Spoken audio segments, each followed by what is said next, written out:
धुरंधर 2 film में मोदी जी का चापलूसी दिखाया गया है। मोदी जी की तारीफ दिखाई गई है झूठी झूठी। जो जिस इंसान के पास 3 घंटा बेकार टाइम है, 300 रुपए बेकार है, वही धुरंधर फिल्म देखने जाएगा, क्योंकि सीधे तौर से धुरंधर 2 फिल्म में मोदी जी की चापलूसी दिखाई गई है।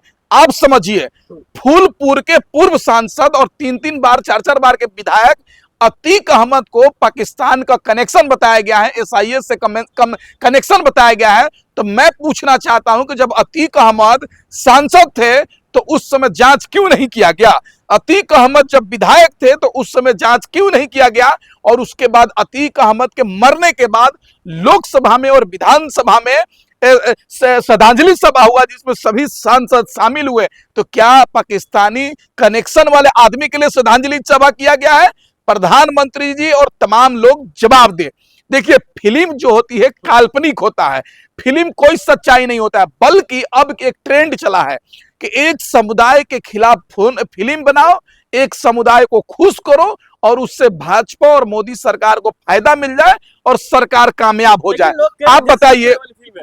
आप बताइए, अतीक अहमद 2013 से जेल में है और ये फिल्म कब जो फिल्म में जो बनाया है उसके बारे में क्या जानता है अतीक अहमद के बारे में?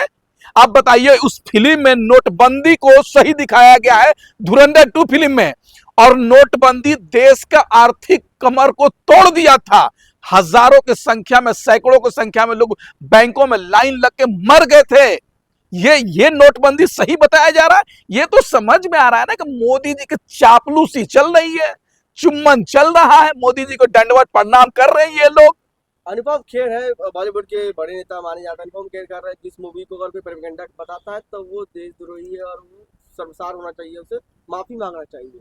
देखिए, जब देश में कांग्रेस की सरकार थी तो उस समय तमाम देश के बड़े बड़े क्रिकेटर और सेलिब्रिटी और बॉलीवुड के अभिनेता लोग सरकार से सवाल करते थे, लेकिन आज मोदी जी के सरकार में, भाजपा के राज में तमाम जो सेलिब्रिटी हैं, अभिनेता हैं, क्रिकेटर हैं, सब मोदी जी से और भाजपा से डर गए हैं और अपनी दुकान चलाने के लिए सरकार का चापलूसी करने का काम कर रहे हैं। एक बात सुनिए, भाजपा और कांग्रेस में क्या अंतर है? जब देश में 2013 में कांग्रेस की सरकार थी, मनमोहन सिंह जी प्रधानमंत्री थे, तो अभी महान क्रिकेटर रोहित शर्मा ट्वीट करते थे और सरकार से पूछते थे कि रुपया गिर रहा है, डॉलर ऊपर उठ रहा है। उस समय कितने था? 62 रुपये था 2013 में। आज डॉलर इतना गिर गया कि 94 रुपये पहुंच गया है डॉलर। लेकिन किसी क्रिकेटर की औकात है मोदी जी से सवाल कर देने की? किसी अभिनेता की औकात है मोदी जी से सवाल कर देने की?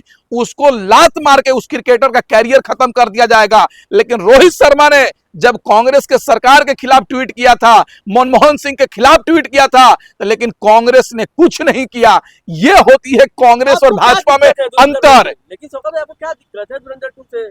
भाई, कोई फिल्म मनोरंजन के लिए बनाया जाता है कि नफरत फैलाने के लिए बनाया जाता है? धुरंधर 2 है क्या? धुरंधर 2 तो फर्जी फिल्म है, उसमें नफरत फैलाया गया है, सरकार को चापलूसी की गई है, दंडवत प्रणाम किया गया है। ये तो समझ में आ रहा है ना कि ये लोग मोदी के दलाल बन चुके हैं, बॉलीवुड के डायरेक्टर आधे से अधिक, और सरकार के चापलूसी कर रहे हैं। इनकी औकात है तो सवाल सरकार से पूछ ले।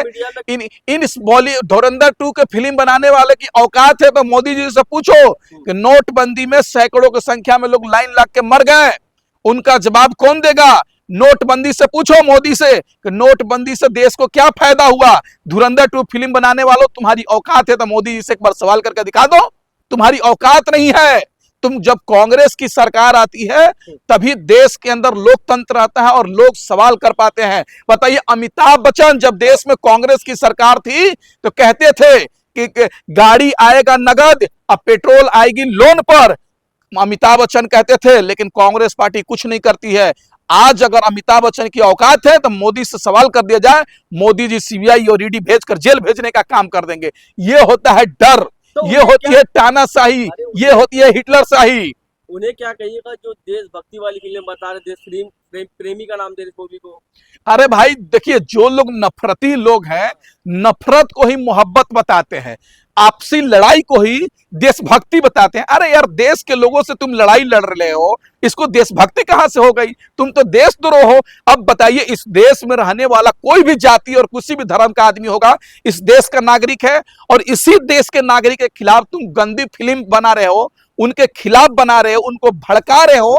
ये तो साबित हो रहा है कि इस देश के नागरिक को तुम नफरत फैला रहे हो, आपसी भाईचारा खत्म करने का काम कर रहे हो।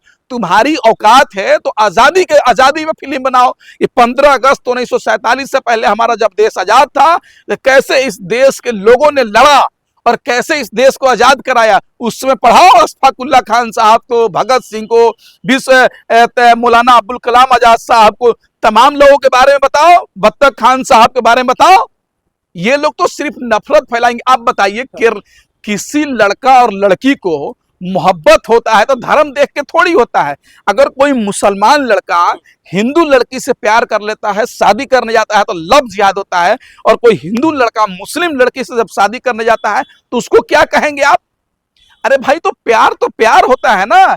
करीना कपूर सैफ अली खान से शादी कर ली, ऋतिक रोशन की बीवी मुसलमान है, तो क्या इसमें क्या लेन देन है भाई? शाहरुख खान की बीवी गौरी खान हिंदू समाज से आती है, तो आमिर खान की बेटी हिंदू लड़के से जिम ट्रेनर से शादी कर लिया, इसमें क्या है? जिसको हमारा देश आजाद है ना भाई, किसी से परमिशन लेने की जरूरत थोड़ी है। जिससे उनको इच्छा करेगा, जिनसे दिल मिलेगा, उनसे शादी कर लेंगे। लोग कह रहे हैं कि भारत कह रहे हैं कि पाकिस्तान का नाम देकर पाकिस्तान को दिखा के भारत के मुसलमानों को बदनाम किया जा रहा है। देखिए, बिल्कुल, भारत का मुसलमान पाकिस्तान को 1947 में लात मार दिया था। जब 15 अगस्त 1947 को देश आजाद हुआ था, तो भारत के मुसलमानों ने पाकिस्तान को लात मारकर अपने भारत को चुना और अपने कहा कि मैं इसी जामा मस्जिद पर, इसी भारत पर रहूंगा जहां पर हमारे बुजुर्गों की निशानी है। जामा मस्जिद है, लाल किला है, इंडिया गेट है, ताजमहल है, और उसी भारत को चूमने का काम किया और उसी भारत में रहने का काम किया। और आज भी लोग भारत के मुसलमानों को पाकिस्तान से जोड़ते हैं। अरे यार, पाकिस्तान से भारत के मुसलमान को कोई मतलब ही नहीं है। सूफिया कुरैशी पाकिस्तान में घुसकर पाकिस्तानियों को जवाब देने का काम किया कि नहीं किया? क्या सूफिया कुरैशी मुसलमान नहीं थी क्या? बताओ, एपीजे अब्दुल कलाम साहब मुसलमान थे, उन्होंने मिसाइल बना दिया कि पाकिस्तान हमारे तरफ आंख भी नहीं लगा, ताक भी नहीं सकता है, उसकी आंख निकाल लिया जाए क्योंकि हमारे पास मिसाइल है। और किसने बनाया? मुसलमान ने ही बनाया ना। अगर भारत पाकिस्तान में युद्ध हुआ तो पाकिस्तान का टैंकर कौन उड़ाया था? बीर अब्दुल हमीद साहब।